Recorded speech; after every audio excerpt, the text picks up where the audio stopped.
Okay, world, it's Fry Guy here with some more slight research on slight research. Today we're going to look at some published papers from the U.S. Department of Justice and some other scholars on black murders in America. You have to know to grow. Now let's get into some facts, not fiction.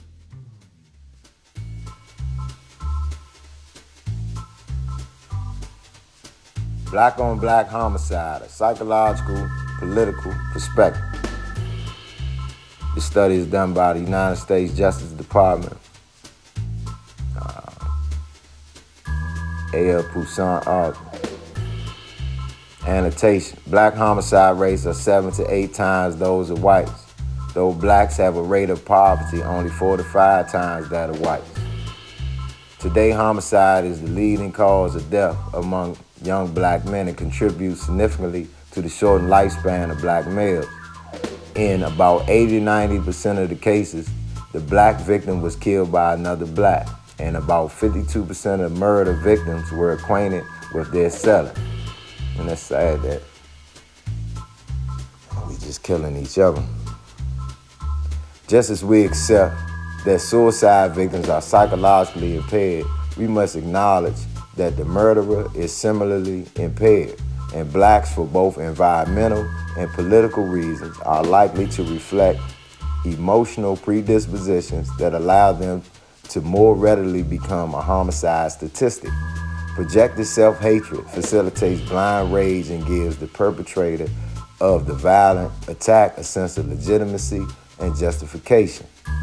In addition, blacks have been indoctrinated by a criminal justice system which places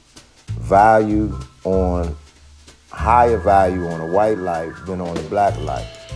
While psychological study of homicide offenders and victims is difficult and not easily quantifiable, it is important to explore such variables in black community violence. Programs focused on crime and violence prevention, therefore, must do more than alleviate socioeconomic ills in the black community. They must pay attention as well to negative psychological dynamics in the black experience that contribute to internecine victimization. The black community in particular is in dire need of homicide prevention centers with programs of prevention, research, and treatment. Facts, not fiction. More statistics. Gun violence reflects and worsens racial inequities. Each day on average, 30 black Americans are killed by guns and more than 110 experience non-fatal injuries. At least every other day, a black person is shot and killed by police. These trends worsen in large cities, where black Americans make up 68% of homicide victims. Facts, not fiction. Gun homicides are on the rise in the United States, with young black and brown people experiencing the highest rates. Young black Americans ages 15 to 34 experience the highest rates of gun homicides across all demographics. Black Americans are 10 times more likely than white Americans to die by gun homicide. In 2020, 12,179 black Americans were killed with guns, compared with 7,286 white Americans, while black Americans made up 12.5% of the U.S. population that year. They were the victims of 61% of all gun homicides. Facts, not fiction. This is from the brothers at the NAACP.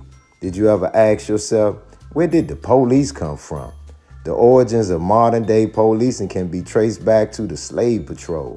The earliest formal slave patrol was created in the Carolinas in the early 1700s with one mission: to establish a system of terror and squash slave uprisings with the capacity to pursue, apprehend, and return runaway slaves to their owners.